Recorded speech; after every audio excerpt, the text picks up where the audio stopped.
Welcome to online education of OMSA English High School and Junior College, Standard 6th, Subject Marathi.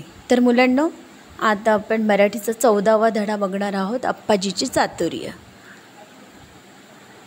तर ही एक कथा आहे आणि त्यामध्ये जे अप्पाजी आहे त्यांच्या बाबतीत सांगितलेले आहे. तर आपण सुरुवात करूया लेसनची. खूप जुनी गोष्ट आहे. विजयनगरमध्ये तेव्हा कृष्णदेवराय राज्य करत होते. त्यांच्या प्रधानाचे नाव होते अप्पाजी. अप्पाजी फार चतुर होते. तर मुलांनो, बहुत पुरानी ये स्टोरी है और इस स्टोरी में विजयनगर आपने सुना होगा कि हमारे भारत के बहुत ही अच्छे राजा जो थे विजयनगर के, उनका नाम था कृष्णदेवराय और उनके जो प्रधान थे उनका नाम था अप्पाजी. और वो क्या थे, बहुत चतुर और चालाक थे. उत्तरेकडे कलिंग राज्य होते. त्या राज्याच्या राजाला वाटे एकदा आपणही अप्पाजीची चतुराई पाहावी, म्हणून त्याने कृष्णदेवरायांना निरोप पाठवला. तुमच्या राज्यात फार चवदार कोबी पिकतात असे मी ऐकले आहे. त्याचा आस्वाद घेण्याची माझी इच्छा आहे. माझ्यासाठी काही कोबी पाठवाल का? तर उत्तरेकडे कलिंग नावाचं एक राज्य होतं आणि त्या राज्यामध्ये जो राजा होता त्याला असं वाटलं की हा जो अप्पाजी आहे हा खूप फेमस व्यक्ती आहे आणि आपण याची परीक्षा घ्यावी. आणि त्यामुळे त्याने काय केलं की एकदा त्याने एक प्लॅन केला आणि कृष्णदेवरायाकडे निरोप पाठवला की तुमच्या राज्यात फार चवदार कोबी पिकते आणि मला त्या कोबीला खायची इच्छा आहे, त्याची टेस्ट घ्यायची इच्छा आहे. माझ्यासाठी काही कोबी पाठवाल का? आणि त्याने म्हटलं की माझ्यासाठी काही कोब्या तिकडनं तुम्ही पाठवाल का? कलिंग राजाला कोबी पाठवण्याची कृष्णदेवरायांची इच्छा होती, पण ते पाठवणार कसे? त्या काळी आजच्यासारखी वाहतुकाची जलद साधने नव्हती. वाहतूक चालायची ती बैलगाड्यामधून. आणि इथे जे कृष्णदेवराय होते त्यांना इच्छा तर होती कलिंग राजाला कोबी पाठवायची, पण ती पाठवणार कशी? कारण तिथे कलिंग राज्य फार दूर होतं आणि तिथपर्यंत पोचायला काही जलद साधन नव्हता. जसं आज एरोप्लेन आहे किंवा ट्रेन आहे, आपण लवकरात लवकर पाहिजे तिथे पोचू शकतो. पण पूर्वी तसं नव्हतं. लोक काय करायचे, बैलगाड्यातून घोडागाड्यातून ट्रॅव्हल करायचे आणि त्यामुळे ते शक्य नव्हतं की चांगली कोबी तिथपर्यंत तो पाठवू शकेल. तर बैलगाड्या कलिंग राज्यात पोचायला 3 महिने लागतात. आणि प्रॉब्लेम काय होता, तर जर त्यांनी कोबी पाठवली तरी कलिंग राज्यात बैलगाडी पोचायला 3 महिने लागेल. आणि तुम्हाला माहीतच आहे की ज्या भाज्या आहेत त्या 3 महिने थांबतील का? नाही, त्या 1 ते 2 दिवसात काय होतात, शिळ्या होतात आणि सडून जातात.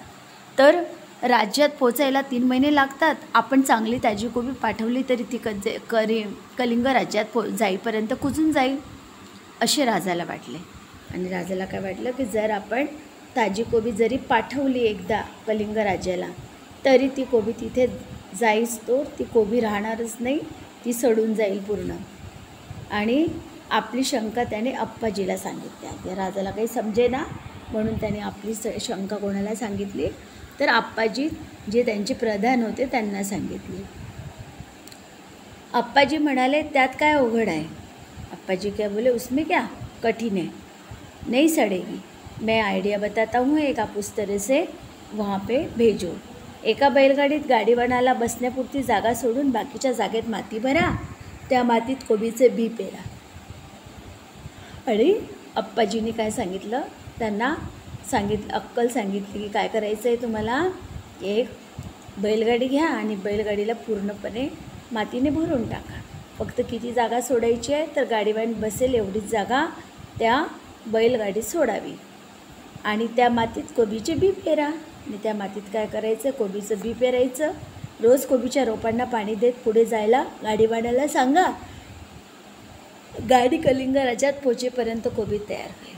आणि हा एक खूप छान आयडिया होता जो की अप्पाजीने कोणाला दिला, तर कृष्णदेवरायाला दिला की क्या करना है, बैलगाड़ी में मिट्टी भर दो और उसमें क्या करो, गोभी का बीज जो है वो लगा दो और उसको क्या करना है, जो भी गाड़ी लेकर जाएगा बैलगाड़ी, उसको कह दो कि वो रोज़ क्या करे, इस गोभी के पेड़ को पानी देते रहे, और जब तक 3 महीने में ये गोभी जो है वहाँ पहुँचेगी कलिंग राज्य में, तब तक अपने आप ये जो पेड़ लगे होंगे बैलगाड़ी में, उसमें गोभी आ जाएगी, गोभी का फल तयार हो जाएगा। राजाने अप्पाजींच्या सांगण्याप्रमाणे एका गाडीत माती भरून त्यात गोबीच्या बिया पेरून ती कलिंग राज्याकडे रवाना केली। गाड़ीवान प्रवासात रोज़ गोबीच्या रोपांना पानी देत असते, आणि एज पर उन्होंने बताया था, अप्पा जी ने उस तरह से ही राजा ने किया। और उसने क्या किया कि एक बैलगाड़ी ली, और बैलगाड़ी में क्या किया, ढेर सारी मिट्टी भरी, और मिट्टी भर के उसमें गोभी का बीज लगा दिया, और गाड़ीवान को बैठा के उसको बोला कि जब तक तू कलिंग राज्य में नहीं पहुंचता तब तक इसमें इस रोप को रोज रोज क्या कर, पानी देते जा।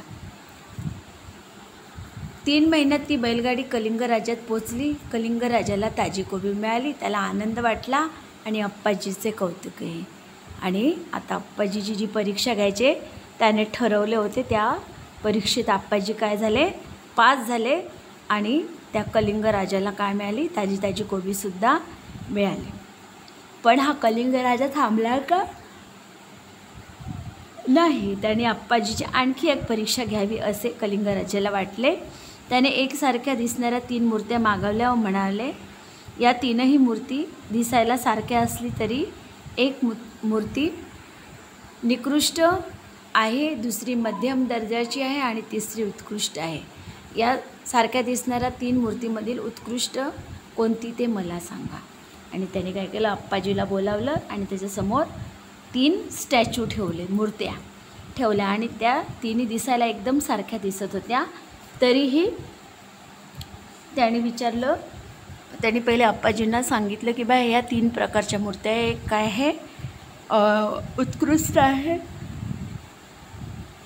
एक निकृष्ट आहे, आणि एक मध्यम दर्जाची आहे, आणि एक खूप चांगली आहे, एक मध्यम आहे, आणि एक मूर्ती जी आहे ती सर्वात खराब प्रकारची आहे। तर तुला सांगायचं आहे की उत्कृष्ट दर्जाची मूर्ती कोणती आहे, त्यामधील फरक इतर कोणालाही ओळखता येईना। अप्पाजी म्हणाले, मी सांगतो फरक। त्यांनी एक लवचिक तार घेतली, ती एका मूर्तीच्या कानात घातली, तेथून ती तार मूर्तीच्या तोंडातून बाहेर पडली, आणि खूप लोकांनी प्रयत्न केला पण त्या मूर्तीतील फरक कोणीही सांगू शकलं नाही। तरी अप्पाजी काय बोलले, मी सांगतो। आणि त्यांनी एक आयडिया लावला, एक काय केली, लवचिक पातळशी एक तार घेतली, एक तार लिया उन्होंने, और उन्होंने क्या किया, उस तार को मूर्ति के कान में डाला, और जब उन्होंने उस तार को मूर्ति के कान में डाला तो तार कहाँ से बाहर निकली, तो तार मुंह से बाहर निकल गई। तो इसमें इस मूर्ति को देख के अप्पाजी क्या बोले, देखो अप्पाजी म्हणाले ही निकृष्ट मूर्ति। नंतर अप्पाजींनी ती तार दुसऱ्या मूर्तीच्या कानात घातली, ती तार त्या मूर्तीच्या दुसऱ्या कानातून बाहेर पडली। अप्पाजी म्हणाले ही मध्यम दर्जाची मूर्ती। आणि नंतर अप्पाजींनी परत दुसऱ्या मूर्तीकडे गेले, आणि व त्यांनी तेच परत ती तार काय केली, दुसऱ्या मूर्तीच्या कानात घातली, आणि ही तार आता तिच्या तोंडातून बाहेर नाही निघाली। मुलांनो, ही तार कुठून बाहेर निघाली, दुसऱ्या कानातून बाहेर निघाली। तर आता इथे अप्पाजींनी सांगितलं की ही मध्यम दर्जाची मूर्ती आहे, आणि आता त्यांनी काय केलं, अप्पाजींनी तिसऱ्या मूर्तीवरही हाच प्रयोग केला। त्या मूर्तीच्या कानात घातलेली तार तिच्या तोंडातून व दुसऱ्या कानातून कुठूनच बाहेर पडली नाही। अप्पाजी म्हणाले ही उत्कृष्ट मूर्ती। आता त्यांनी जेव्हा तिसऱ्या मूर्तीच्या कानात ही तार घातली तर ती तार बाहेरच आली नाही, ती आतमध्येच राहिली। त्यामुळे अप्पाजी बोलले की ही सगळ्यात उत्तम आणि चांगली म्हणजे उत्कृष्ट मूर्ती आहे।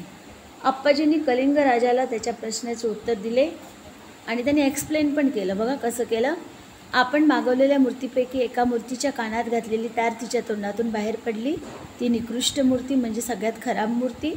एकदा माणूस ज्या अफवा ऐकतो त्याला खरे खोटेपणाने पळताळून न पाहता जर तो त्या दुसऱ्यांना सांगू लागला तर त्याचे व समाजाचेही हित होत नाही। या मूर्तीचा असा अर्थ आहे। म्हणजे निकृष्ट काय आहे, तर त्याने एक उदाहरण सांगितलं की माणूस कसा असतो, कित्येक वेळा माणूस काय करतो, काहीतरी एक गोष्ट ऐकतो आणि त्याचं ते खरं आहे की खोटं आहे तो कधीच पडताळून पाहत नाही. एकाला सांग दुसऱ्याला सांग असं तो काय करत असतो, सांगत फिरतो.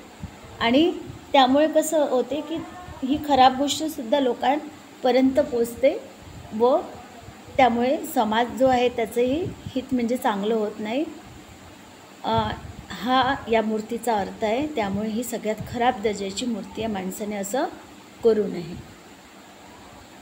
त्यानंतर दुसऱ्या मूर्तीच्या एका कानातून घातलेली तर त्या मूर्तीच्या दुसऱ्या कानातून बाहेर पडली. आता दुसऱ्या मूर्तीचं त्याने एक्सप्लेन केलं आणि काय सांगितलं बघा.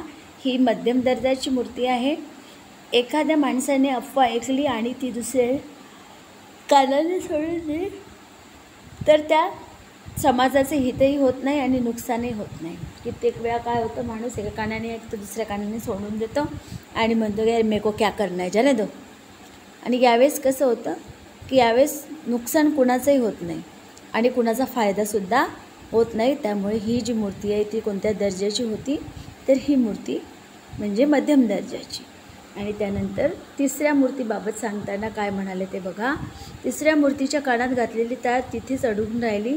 ही तिसरी उत्कृष्ट मूर्ती म्हणजे अफवा ऐकल्यावर जो माणूस दुसऱ्या कानाने ती सोडून देत नाही किंवा लगेच दुसऱ्याला सांगत नाही तर तिच्या खरे खोटेपणाची खात्री करून घेतो आणि आपण काय ऐकलं हे पुराव्याशिवाय सांगत नाही, तो माणूस उत्तम.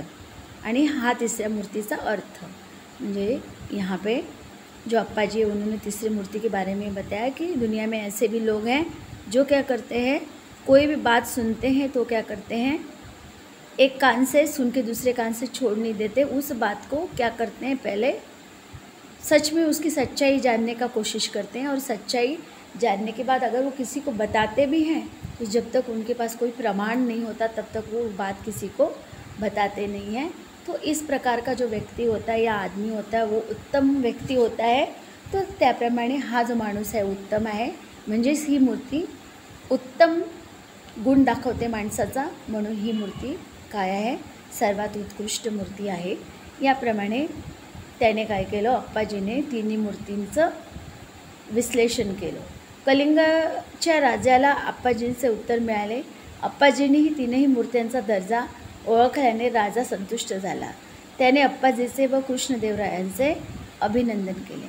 आणि इथे कलिंग राजाला जे काही विचारायचं होतं आणि जे काही परीक्षा घ्यायची होती अप्पाजीची, त्या त्यांनी परीक्षा घेऊन टाकल्या व तिन्ही मूर्तीचा दर्जा कोणी ओळखला तर अप्पाजीने ओळखला.